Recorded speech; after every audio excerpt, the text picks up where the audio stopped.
We'll recommence the sitting, and it is questions to the Minister for Justice. I call Peter Martin. Mr. Speaker, question 1. Minister.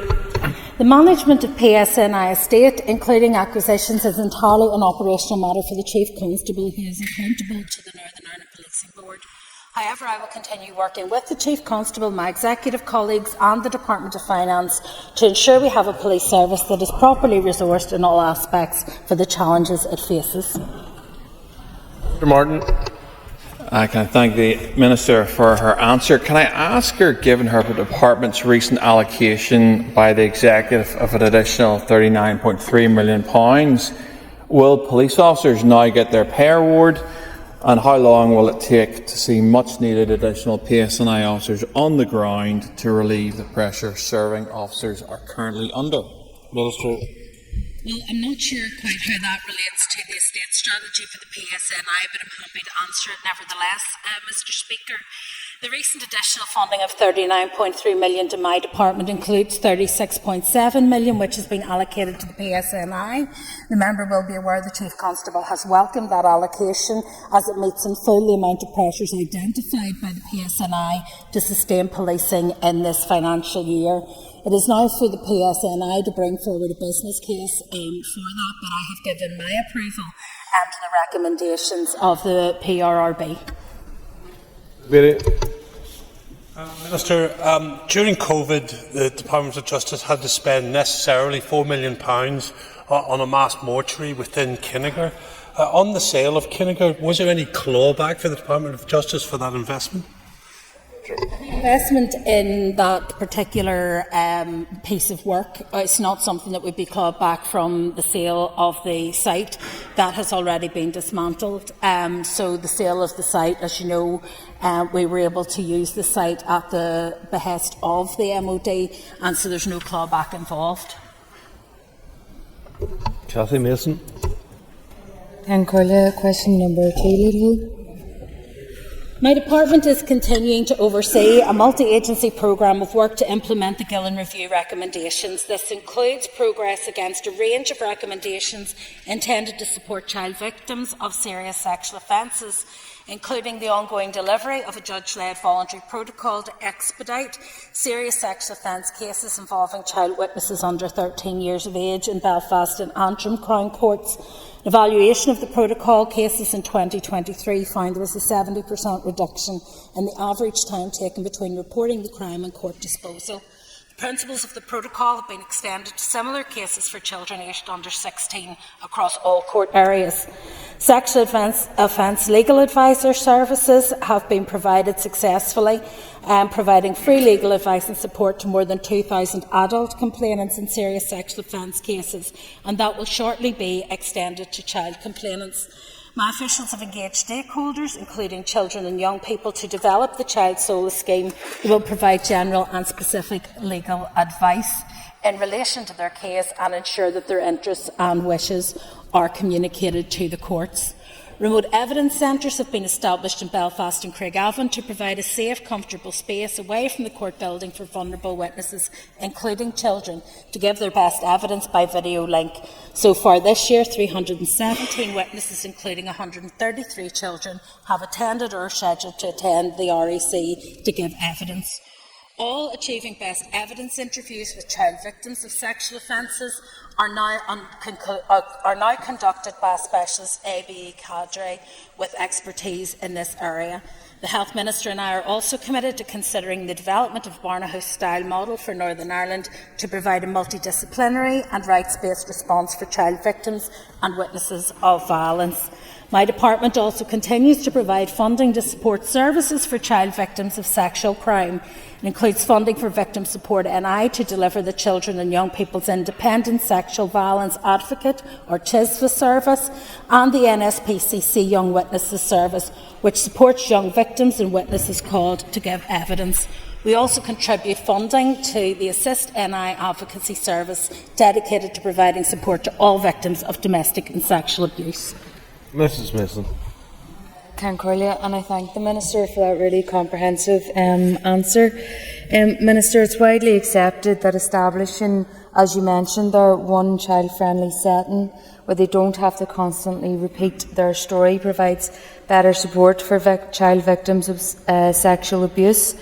Can the Minister provide, and you did mention it, but could you maybe give us more of an overview of what your department's plans are to establish the Barnahouse scheme, as we know it's been very successful in the south? Minister. Well, we are very committed to looking at the Barnahouse style model for Northern Ireland. There is a successful model in Iceland, there's one in Scotland, and now there's one in the south. And I think it's something that we want to do. There's a joint working group completed some benchmarking of current relevant services against the Barnahouse quality standards, and that gained some useful information from several study visits they did. So the next stage is that we will use those findings to develop high-level options and commence analysis of costings. Thank you, Mr. Speaker, and I thank the Minister for her answers so far. Can I ask when we will see the full rollout of the Under-13 protocol? Sir. That will ultimately be a matter for the judiciary, and that it is a judicial-led protocol, but I think the fact it has now been extended to under-16s right across the board augurs well for us seeing that more widely extended. It's something certainly that we would support, but also importantly there are other ways that we can assist child victims, particularly those younger child victims. There is some work that we intend to do, as I said, with Child Solace, and also extending the REC programme, but there are other pieces of work that we're committed to taking forward, including, for example, a trial of pre-recorded witness statements and evidence. Colin Crawford. Thank you, Mr. Speaker, and I thank the Minister for her answers thus far. In a recent reply to a written question, the Minister admitted that her department does not keep records of those young people who have received support after their case is concluded. Will the Minister commit to changing this so that information is captured to enable us to better understand the whole process for young victims and witnesses? Thank you. Well, it would not be for the Department of Justice to maintain a record of people once they've exited the justice system, which is the last point of contact for which we are responsible. They would then pass on to services that are provided by the Department of Health. And so it's important that we recognise that once people have gone through the justice system and completed that journey, that they then move on into those other services. But it is something that I would be happy to raise with the Department of Health.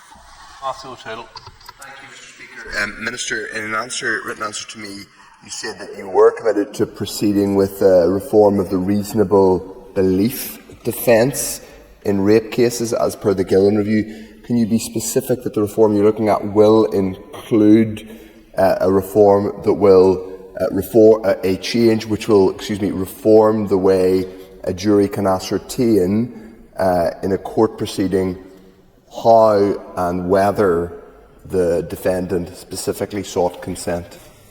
Minister. This is an issue that I'm hoping to address through this mandate, but it is a sensitive and complex legal issue, and it's one on which we will need to take significant advice.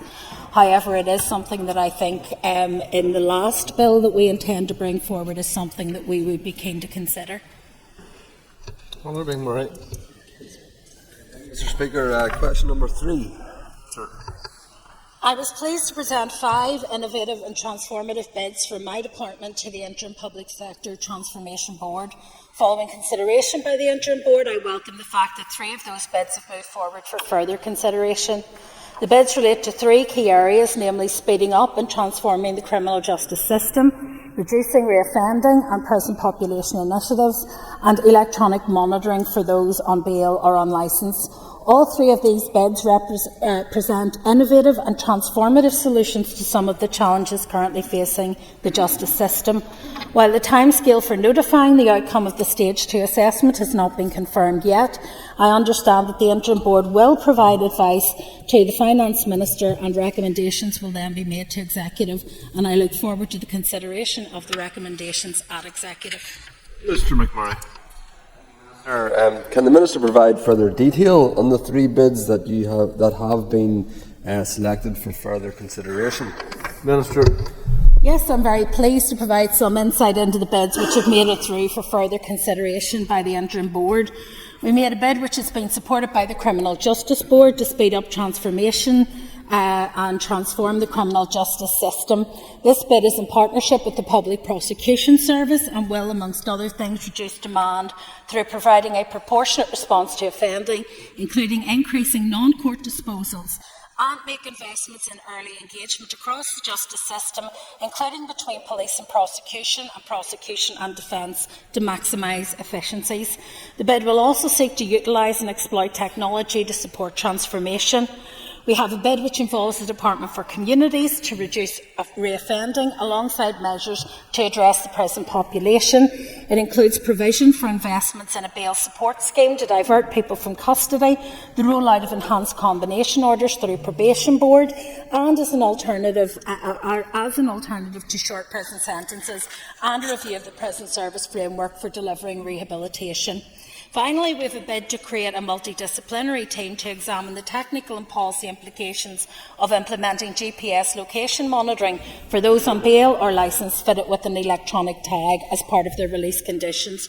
All three present innovative and transformative solutions to the challenges facing the justice system, and I'm wholly convinced should we receive funding through these bids, it will afford us with opportunities to improve the effectiveness and efficiency and to meet the increased and changing demands on a system, providing stability for the future.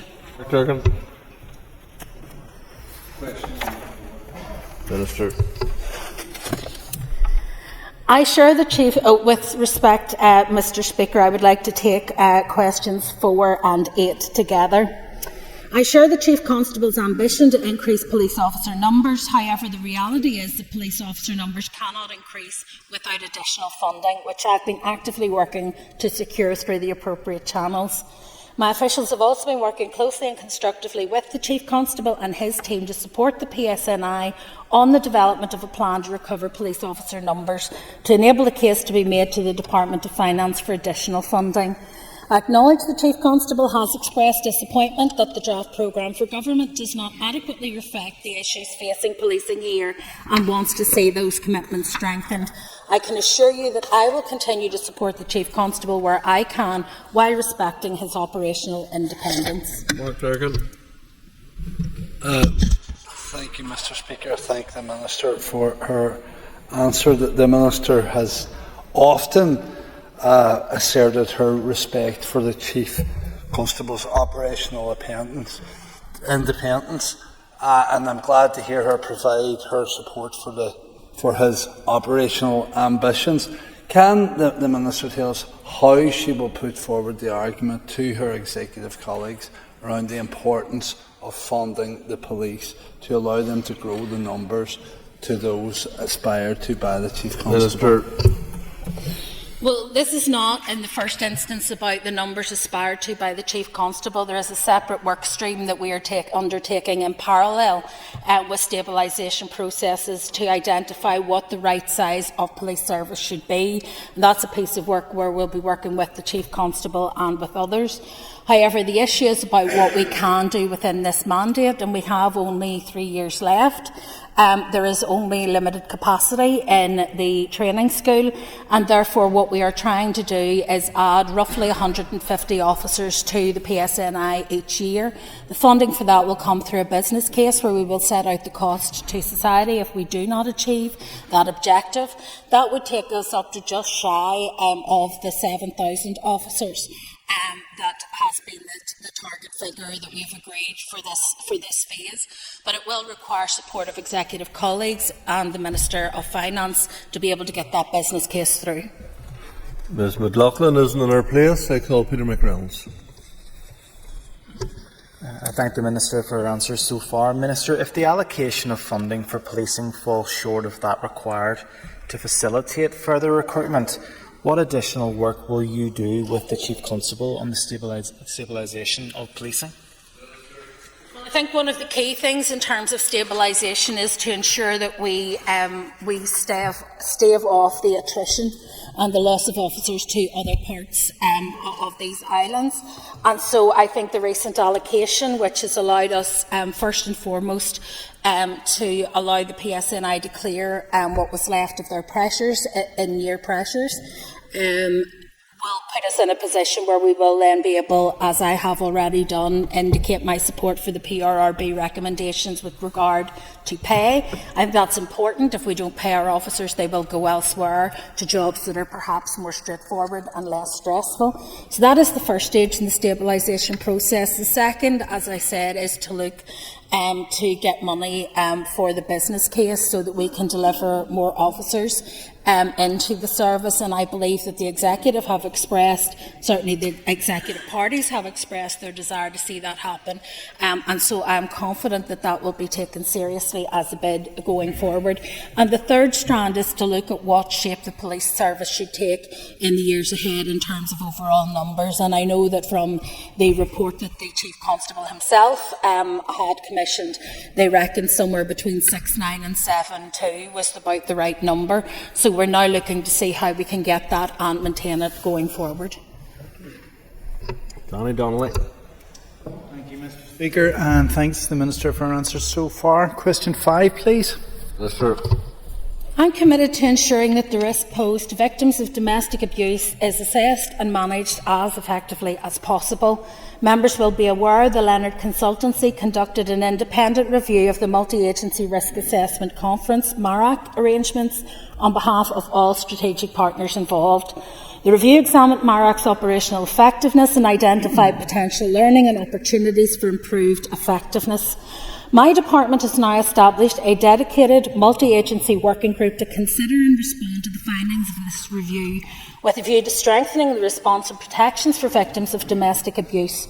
The group's key objectives are to identify costed recommendations for a new multi-agency risk assessment arrangement and supporting processes, to improve risk assessment and management in order to increase the safety of victims of domestic abuse and reduce the risk posed by perpetrators of domestic abuse. The working group plans to hold a series of facilitated workshops to work through and agree recommended changes for how new arrangements should operate. Through these workshops, members will consider how to build in a person of concern focus in order to ensure that new arrangements will focus not only on reducing the risk to the victim, but also on reducing the risk from the person of concern. I'm confident this work will result in a robust multi-agency arrangement which will make material difference to the safety of high-risk victims of domestic abuse. Mr. Donnelly. Speaker, and thanks to the Minister for that answer. Could I ask the Minister if she is considering more immediate interventions for high-risk victims? As part of the work that we're undertaking, we are exploring the potential to pilot arrangements for a daily risk assessment meeting, or a DRAM, which would operate in support of MARAC in the first instance, but would look at more immediate interventions for high-risk victims. We're also exploring how to pilot these arrangements within a single health and social care trust area, building on already established partnerships between Trust and PSNI. We hope to launch this pilot in January and run it until the end of the financial year 25-26, with an evaluation to follow. Ciara Ferguson. Mr. Speaker, I would like to ask the Minister, or the Minister in relation to MARAC, what consideration will be given to a child or children of victims of domestic abuse? Well, I think it's important that when we look at those who are at risk, we consider the impact on children, and as you're aware, in the domestic abuse offences, there are aggravators, statutory aggravators there, which take account of children being aware, having had sight of or hearing domestic abuse taking place. So it is important that when we look, for example, at that person of concern, who is essentially the person who we are concerned about their violent behaviours, that that person of concern will have links to other people, including children, as well as the main intimate partner who may be the subject of their domestic violence, and that will be taken into account. Ross Bradley. Mr. Speaker, question 6. Mr. Provision of stable accommodation for those on release from prison is a critical factor in ensuring desistance from reoffending and resettlement back into the community. Whilst responsibility for the allocation of housing sits solely with the Department for Communities and the Northern Ireland Housing Executive, the Northern Ireland Prison Service takes a proactive approach to preventing homelessness by ensuring that everyone coming into custody is assessed and those with accommodation needs are given appropriate support. A number of initiatives are in place with statutory and voluntary and community sector partners to mitigate against the risk of homelessness for those leaving prison. Despite these measures, 265 prisoners were released from a custodial sentence without a permanent forwarding home address between the 1st of November 2023 and the 31st of October 2024. Mr. Bradley. Thank you, Mr. Speaker, and I thank the Minister for her answer. Minister, can I ask you, what has your department had discussions around the enhanced pre-release housing assessments, strengthening partnerships between prisons, local councils and homelessness charities, or introducing a mandatory post-release housing plan? What regular audits and reviews of prisoner reintegration strategies has taken place thus far, considering the immense stress on housing throughout Northern Ireland at the present time? Well, there are a number of initiatives that are in place to mitigate against the risk of homelessness. But to be clear, when somebody leaves prison, they leave the care of the prison system and the Department for Justice. And we cannot, for example, retain people within custody or deprive them of their liberty at the end of their sentence on the basis that they don't have anywhere to go. So prisoners will often not share the information with us. Many of the people we have said haven't given us a forwarding address. It's because they are not obliged to once they've discharged their sentence. It is widely acknowledged that there is a lack of suitable social and affordable housing, and this is felt acutely by those who are leaving prison. A protocol for the management of accommodation and related support needs of people in custody was published by the Housing Executive in December 2023 and sets out a collaborative approach to addressing accommodation needs from the Housing Executive, Housing Rights, Probation and Prison Service. Prison Service has also put in place a number of initiatives to mitigate against the issue of homelessness for those leaving prison. They include an assessment of prisoner needs on committal, which includes their housing arrangements and enables staff to put in place interventions, for example, to prevent someone on a short sentence losing their tenancy. The introduction of housing advisors in Magabry provides early intervention on housing needs and allows decisions on accommodation to take cognizance of other resettlement factors, including health and employability. The use of approved premises to enable appropriate support and supervision arrangements to be put in place for high-risk offenders who are subject to public protection arrangements in Northern Ireland, and the introduction of a partnership project between Highbankwood College and Belfast City Council Complex Lives, looking at how better information sharing at committal and release could support those females most at risk of chronic homelessness. However, it is not an issue only for the Department of Justice or even primarily for the Department of Justice. We are willing to play our role in a collaborative effort with other departments to ensure that we do better by those who leave custody. We know that having a home is one of the main reasons why people desist from offending. Linda Dillon. Thank you. Thank you to the Minister for the answers so far. Minister, you'll be well aware that many of those who are homeless on leaving prison, it is down to addiction and mental health issues.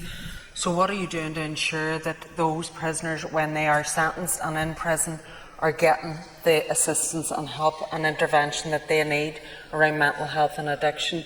And can we be given reassurance that every sentenced prisoner with these issues is actually getting the intervention and help that they need? Every prisoner who is committed to our care, whether on sentence or on remand, will be asked questions and can share information with us up to the point they wish to do so in terms of any historic issues with their mental health or with addiction. There are therapeutic services, but they're not provided by Prison Service. They're provided by the South Eastern Health and Social Care Trust. as is all of the healthcare for prisoners. But there are other interventions that are made within the prison setting in terms of trying to deal with addiction, deal with the trauma that often predates the addiction, and dealing with mental health issues and providing correct support. The key to this is to try and ensure that that through the door support continues and that there is continuity of provision in the community.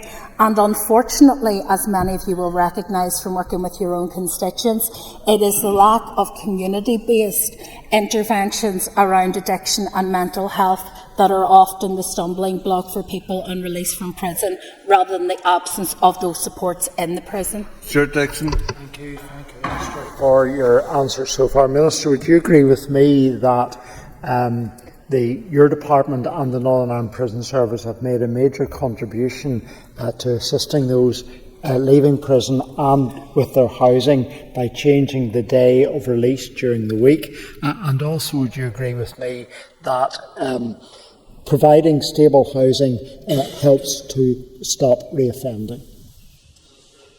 Absolutely. If people have housing, if they have employment, if they have family support, then they are much less likely to offend in the first place and indeed to reoffend.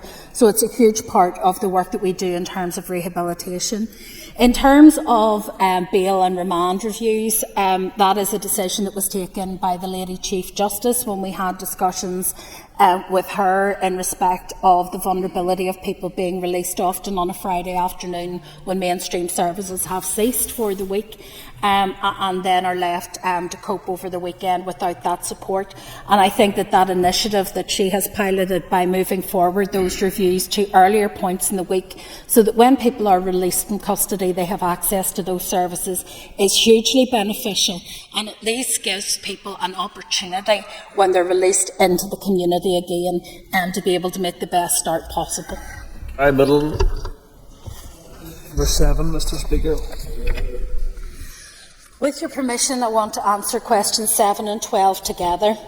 I condemn all acts of violence that endanger the safety and well-being of women and girls. In recent times, we've seen an increase in reported violence, including attacks in the Derry and City and Strabane District Council area. My department is continuing to work collaboratively with other key departments to help eradicate violence against women and girls. This includes work under the Domestic and Sexual Abuse Strategy, which is led by my department and the Department of Health, and which builds on new offences and measures that I introduced in the last mandate to tackle domestic abuse, non-fatal strangulation and stalking, which are actively helping to keep women and girls safer. We know that women and girls are not exclusively affected by domestic and sexual abuse, but they are disproportionately so. And so the measures to address domestic and sexual abuse under the strategy will also directly contribute to broader goals of ending violence against women and girls. The delivery of the outcomes and objectives under the strategy is supported by a 3-year action plan, which sets out a range of specific actions that are intended to create a lasting change. For the 2024-25 financial year, a ring-fenced budget of £1.62 million has been prioritised for the Department of Justice's core budget to support the delivery of cross-departmental work to tackle domestic and sexual abuse. Speaker, and can I thank the Minister for her response. Minister, as the Minister for Justice, what measures are you taking to actually increase confidence for women and girls in the justice system and ensuring that they get proper access to support as well? With respect to support for victims, most of that support is provided via other departments in collaboration with my own department. However, there are a range of cross-departmental priorities where we have allocated funding in terms of the Assist Advocacy Service, advocacy for the families of victims of domestic homicide, training for law enforcement and other frontline professionals, support for domestic homicide reviews, interventions such as Operation Encompass, the development of educational resources within CCEA Hub, all to support prevention of domestic and sexual abuse. There is also funding coming in this area from the Executive Office in order to fund the executive strategy for ending violence against women and girls. So from my perspective, in terms of building confidence, it is about ensuring that people get the service that they need at the time when they need it. And that means if they don't get the service they need at the time when they need it, then they know the routes to be able to make complaints about that. It is important that people are familiar with the victim and witnesses charters, that they understand their entitlements and their rights, and that they feel confident enough to exercise those even in a point of crisis. Cara Hunter. To thank the Minister for her answers so far. Understandably, women right across the Northwest are still feeling very unsafe. There's been a community response with self-defence classes in Limavady, which I think is brilliant. Can I ask the Minister, since these attacks just weeks previous, has she engaged with the local PCSP in Derry and the wider Northwest area? Yes, we have, through the department, engaged with the PCSP in terms of additional funding and how they're spending the money that they have at the moment. It is something I'm aware, for example, that the PSNI have increased patrols. The PCSP also has, I think, some additional measures in place where people can, for example, get alarms from some of the PCSPs that they can carry with them for additional reassurance. So there are some challenges, and it is not an easy issue. Ultimately, my department mainly leads on the issue of policy, and there are no quick policy fixes to violence against women and girls. The operational side, in terms of the delivery of service, generally falls to those arm's-length bodies over which I don't have direct authority and control.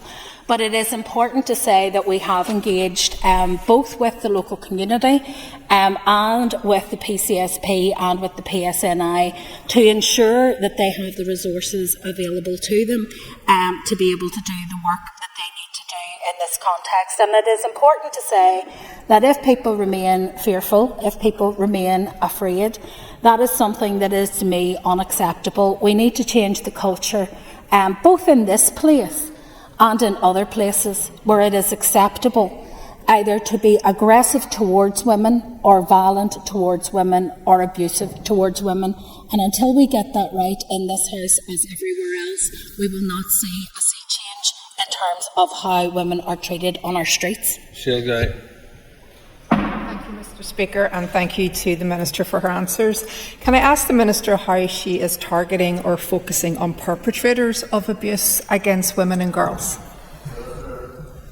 There are a number of programmes that we have in terms of perpetrator programmes which allow us either through self-referral or through police referral to engage directly with us. So for some time now, the Department has been funding the Promoting Positive Relationships programme run by Probation Board for Northern Ireland, and that aims to provide men who are alleged to have been abusive within their intimate relationships and whose children have been assessed by social services at risk with an opportunity to engage in intervention involving the Integrated Group Work programme. The purpose of that programme is to lead and develop knowledge and skills so that they can have healthy, non-abusive relationships. Also, as part of the new DSA strategy, the Department is undertaking work to look at costed options to enhance measures to address such behaviours. We've also had, for example, the White Ribbon campaign has come to Hyde Bank Wood and worked with our young men and young women there in order, again, to challenge attitudes. We have had a number of different partnerships, but I think it is important that we at all times recognise the power of peer intervention. And so what we focused on in Hyde Bank Wood was how young men would react if they saw other peers behaving in a way that they thought was unacceptable. And I think that that's something that we can all learn from when we see someone behaving in a way that is aggressive, that is unacceptable, that we are not afraid to speak out and to stand up for the person who may be fearful. Thank you, Minister, for your answers so far. Can the Minister outline how many times her department has engaged with the Director of Public Prosecutions where sentences for violence against women and girls have been too lenient, and how many sentences this applies to? Minister. First of all, it would not be appropriate for me as Minister or for my department to engage directly with the Director of Public Prosecution or the Judiciary with respect to any specific sentence. because they are completely impartial and independent of the department, and it is right that they should be. However, the issue of sentence leniency is something that we do discuss, for example, at the Criminal Justice Board, in terms of the perception that that creates in the community and the fact that people often feel frustrated that having managed to get someone convicted for a serious offence, they then find that the sentence does not appear to match the crime. And that is a conversation we have. There are already powers for the Director of Public Prosecutions to appeal sentence against leniency. Those powers are slightly convoluted and complex, and so one of the things that I hope to do in one of my future bills in this mandate is to simplify and expand the list of sentences that can be appealed for leniency to make that process much easier. There's the topical questions. Call Justin McNulty. Minister, frighteningly, 103 murders here have been with the domestic abuse motivation between 2004 and 2021. And it's estimated that there's more than two-thirds of women and 50% of men who suffer domestic violence by a partner do not report it to police. What steps can you commit to taking in conjunction with the Minister of Health and the Minister of Communities to enhance the provision of refuges and to improve crisis intervention, support and recovery services, and also to enhance access to justice for people fleeing abusive and violent relationships? Well, I think the first thing to say is that I share the members' concern about the rising number of domestic-related homicides in Northern Ireland. It's one of the reasons we have introduced domestic homicide reviews, and the learning from those, I believe, will be instructive in terms of ensuring that our partners who are responding to this at an operational level are able to do so better and to constantly refine and improve their performance in that regard in terms of protecting the public. It's also important to say, Mr. Speaker, that I came here today straight from an event on International Men's Day to acknowledge the number of male victims of domestic and sexual abuse who often struggle both through the stigma around admitting that they are victims of abuse, but also the difficulty of accessing services. And so one of the pieces of work that we're funding the Victims Commissioner to undertake is an assessment of the services that are available and an identification of the gaps in service so that we can better provide those services to the people who need them most. It is important to recognise that domestic and sexual abuse is no respecter of race, of gender, of age, of colour, of creed, and we need to recognise that there are many abuse victims who live with that pain and never disclose it to anyone. I want to thank the men who did disclose it in relation to the research that was produced, because it has been hugely helpful in terms of guiding what the Minister of Health and I will be able to take forward as a programme in response. Mr. McNulty. Thank the Minister for her answer. Minister, the Criminal Justice Inspectorate has identified the fragmented approach across the justice system as a barrier to the access to justice. How will your department ensure better working relationships between organisations across the justice system to ensure a unified approach that keeps victims' needs central and ensures that the system supports and protects them? Well, one of the things that I have done is to ensure that the Victims of Crime Commissioner designate can attend the Criminal Justice Board meetings that we hold on a quarterly basis, so that as we discuss the changes that we wish to make to the justice system in terms of improving access, in terms of speeding up justice, in terms of new protocols, that we have victims at the heart of what we do, that they are not a periphery issue, but that they are at the heart of what we do.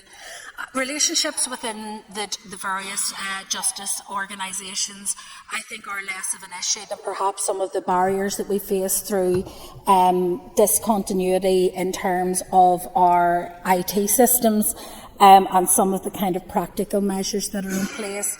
There is also an independence issue where there is a limit to what the department can do other than encourage and incentivise that cooperation. But I have to say that I find those who sit around the board table at the Criminal Justice Board to be fully committed to trying to ensure that they make the journey for victims as seamless as possible. But where that does not happen, again, I would ask people, if someone comes to you and makes a complaint and feels that they have been ill-served by the justice system, make them familiar with the Victims and Witnesses Charter, and where you feel that they have been let down, make a complaint. Brooks. Thank you, Mr. Speaker, and thank you, Minister, for our answer so far. And on the same issue, the report that was brought out this morning, which I think was a very important report to shine light on some of the issues that are going on. There has been the focus on violence against women and girls, rightly, given they face these issues disproportionately.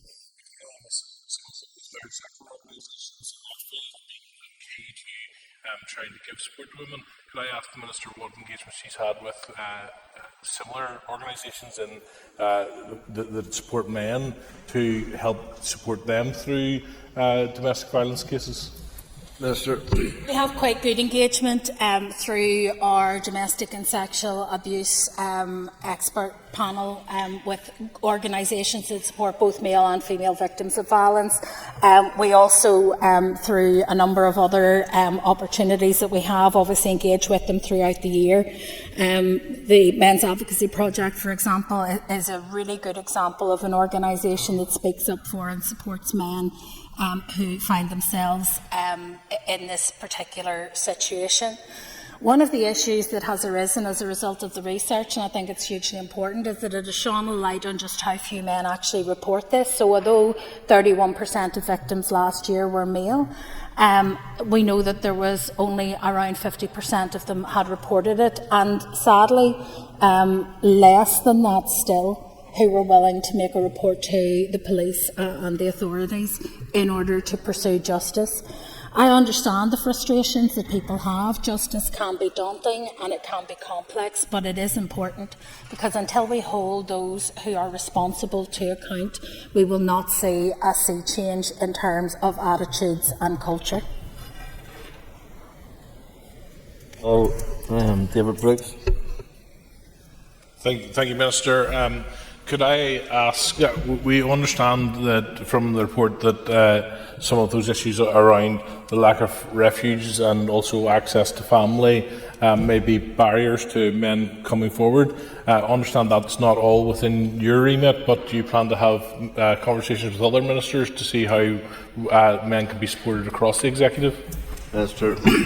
It's not just something I plan to do, it's something that I have been doing. I mean, I recently at a constituency level wrote to the Minister for Communities regarding the fact that if you are the non-resident parent, even if you have equal custody, shared custody, you're only entitled to one additional room in your house by dispensation.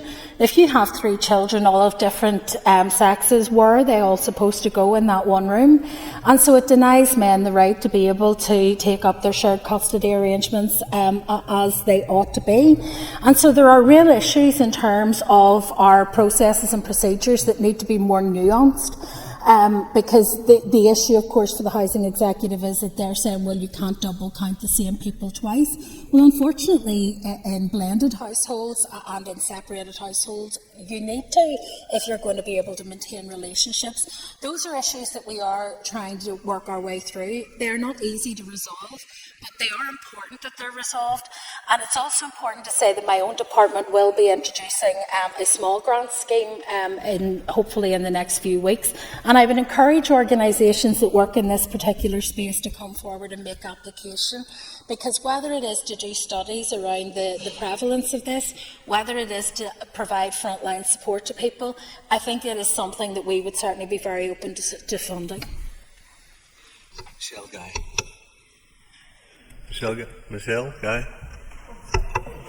Jeez.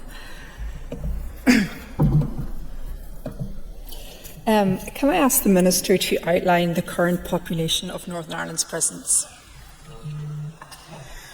On the 1st of November 2021, the Northern Ireland prison population was 1,559. On the 1st of November 2024, it was 1,925, an increase of 24%.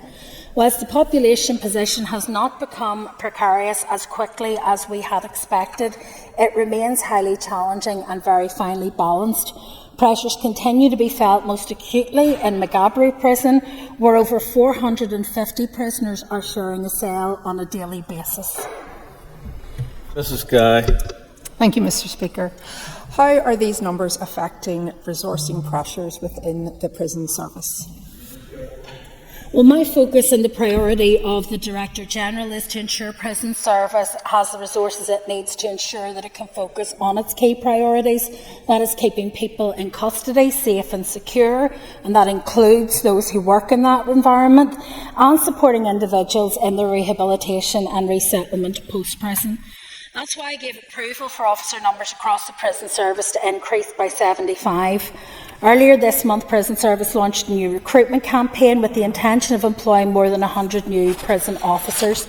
It is important that our prisons are properly resourced, because without the ability to do those interventions, to do the education, to do the challenge on offending behaviour, we will release people back into the community who have not been rehabilitated and have not changed their attitudes or behaviours, and that will lead to more victims. This investment is a wise investment, and it's one that I think we need to make. Can I ask the Minister when she expects to receive an update on any progress that has been made for a 240 cell accommodation block and control room at McGilligan Prison? The member will be aware that we have had to split what was originally a one-size business case, which included both that and the kitchen block, and we have had to split the business case into two. So we're now advancing the business case for the smaller accommodation block and the kitchen, and then we will be looking at the larger accommodation block. Those are at outline stage at this point, but all of this is contingent on us receiving the resources that are required to ensure that we can replace the facilities at McGilligan. Those of you who are familiar with the prison at McGilligan will be aware that, somewhat like Trigger's broom, I think there is more now holding it together than there is of the original substance of the buildings. Mr. Robinson. Mr. Speaker, and I do thank the Minister for her answer, and I do agree. Does she recognise and accept that the ageing and decaying of this prison has been ongoing for many years, and it's important that there is investment into this facility which will provide long-term employment for hundreds of people whilst ensuring a reduction in reoffending among the prison population? Absolutely, and I think one of the key things when I visit McGilligan is that I recognise that what happens within McGilligan is not reflected in the estate in which it takes place. There is some excellent work, really important work happening through Prison Service in terms of rehabilitation, in terms of care for elderly prisoners, and in terms of support for families that I think is not well served by the current estate. We're absolutely committed to maintaining our site in McGilligan. It is an essential part of the estate, and I am absolutely convinced that we need to invest significant money on that estate in order to ensure that we have a prison that is fit for purpose and that is fit for the future. And that is something that, with my colleagues in the Executive, I will be seeking additional resource, because without it we will not be able to progress. Speaker, and thank you to the Minister for answers so far. Has the Police Ombudsman returned to work, and if not, has the Minister had any conversations with the office about when we can expect this change? The Police Ombudsman has not returned to work at this point. The Department has ongoing conversations with the Ombudsman's office to ensure that they have the requisite authorities to be able to continue with their work. We have no indication at this point in time as to a date of return for the Ombudsman. Just in terms of that then, has the Minister had any contact with the Ombudsman about the release of the Kingsmill report? Minister. With respect to the release of reports, the authority is already there for the Chief Executive and the Chief Investigator. They have already received the delegated authority which would allow them to release those reports. So the absence of the Ombudsman is not a barrier to the release of those reports. All right, Harvey. Mr. Speaker, could the Minister provide an update on our department's discussions with the NI Bar Law Society Minister. in relation to legal aid payments, both in terms of delays on payment and payment increases? Thank you. With respect to my engagement with the Law Society and the Bar Council, those are ongoing. I will be meeting the Bar of Northern Ireland tomorrow. I met with the Law Society last week. As you know, I intend, Mr. Speaker, to bring a statement to this House in which I will set out my response not only to the Burgess review, but also to wider issues across the legal aid landscape. So not only criminal, but also family and civil legal aid.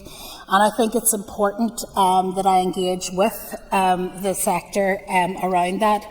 With respect to payments, we have been able, through easements within the department, to allocate additional resource to the legal aid budget, which means that as of today, we are about £1 million shy of the maximum spend last year of £114 million, which is, I have to say, the highest spend in any part of these islands.